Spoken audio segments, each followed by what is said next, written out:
आपल्या आंदोलनाची दखल घेतली नाही, आपल्याला आवर्जून डावललं जाते का असं वाटत नाही? नाही नाही, दखल घ्या लागेल, त्याच्या बापाला घ्या लागेल.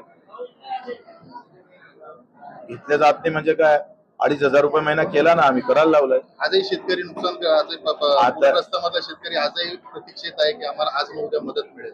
बनवा बनवी आहे. कसं आहे, मुख्यमंत्र्यांना चतुराई दाखवायला पाहिजे, काही हरकत नाही, पण जे राजकारणात आपण वागतो तसं शेतकऱ्यासोबत वागू नये एवढंच म्हणणं आहे.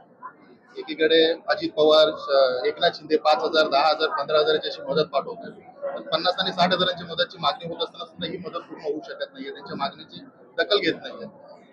शेतकरी किंवा मजूर असेल, जो कष्टकरी आहे ना, ते दखल पात्र नाहीये तसं पाहिलं तर. कारण जात आणि धर्म एवढ्या डोक्यात गेला का जो कष्टाची लढाई लढतं त्याला बाजूला ठेवण्याचा प्रयत्न आतापर्यंत झाला, आताही होत आहे. आणि याला कारण आम्हीच आहोत. आम्ही जास्त जाती धर्माला महत्व देतोय आणि राजकीय पक्षाला तेच पाहिजे असतं, काही न करता मताचं गणित जुळत असतं. महाराष्ट्र आणि बिहारमध्ये आपण बघतो की भेदभाव केला जातोय पंतप्रधानांकडून. एकीकडे बिहारमध्ये भरघोस मदत मिळते, शेतकरी असेल किंवा लाडकी बहीण असेल, पण तीच मदत महाराष्ट्रात पूरग्रस्तांना मिळते ना लाडकी बहिणीला मिळते. निवडणूक आहे ना, हे कसं आहे, अजेंडा निवडणुकीचा आहे आणि निवडणुकीशिवाय काहीच नाही ते त्याने स्पष्ट करून सांगितलं का आम्हाला राज्य महत्वाचं नाही, राष्ट्र महत्वाचं नाही, धर्म महत्वाचा नाही आहे, आम्ही त्या पदावर जाणं महत्वाचं आहे, म्हणून हा सगळा प्रकार होतोय. म्हणजे महाराष्ट्रातला कांदा आता ट्रेननं तिकडे स्वस्तात कसा जाईल याचा प्रयत्न होत आहे, पण इथल्या शेतकऱ्यांना लुटून तिकडे स्वस्त देण्याचा प्रयत्न होत आहे. याच्यावरून हे स्पष्ट आहे का हे सगळे भामटे लोक आहेत. या भामट्या लोकांनी मुद्दामून निवडणुकीशिवाय, राजकारणाशिवाय सामान्य माणसाचं दुःख कधीच समजणार नाही आयुष्यभर यांना, आणि राजकारणासाठीच राजकारण करत राहायचं, सामान्याच्या सेवेसाठी उतरायचं नाही. हे मोदीजीच्या एकूण वागणुकीवर, केंद्र सरकारच्या एकूण मदतीवर ते सिद्ध होतं.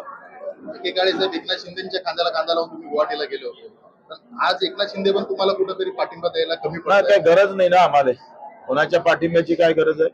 आम्ही गुवाहाटी गेलो म्हणून मंत्रालय स्थापन झालं, पण ते कसं आहे, आम्ही गेलो हे अजून 10 वर्ष तुम्ही हाच प्रश्न विचारणार, उद्धव साहेबांना तुम्ही विचारणार नाही, अजित पवारला हे विचारणार नाही, देवेंद्र फडणवीसला विचारायची तुमची ताकद नाही. कारण आम्ही गरीब आहोत का नाही? गरीबाची पोरगी पळून गेली का तिथं लफडं होतं, श्रीमंताची गेली म्हणजे प्रेम होतं, असं तुमची मानसिकता तेच आहे. आमची मानसिकता नाही आहे तशी. जे जे येतात आम्ही त्यांना प्रश्न विचारत असतो. तुम्ही विचारा ना, उद्धव साहेबांनी काँग्रेस आणि राष्ट्रवादीकडून सीएम कसे झाले का विचारत नाही तुम्ही?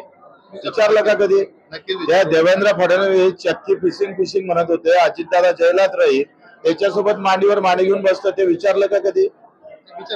कुठं विचारलं? दाखवा ना मला. एबीपी माझाला लाईव्ह मुलाखत होती त्यांची. कुठं आहे? बरं सर, आज देशाचे पंतप्रधान, आज नवी मुंबईत आहे, आज नवी मुंबईत विमानतळात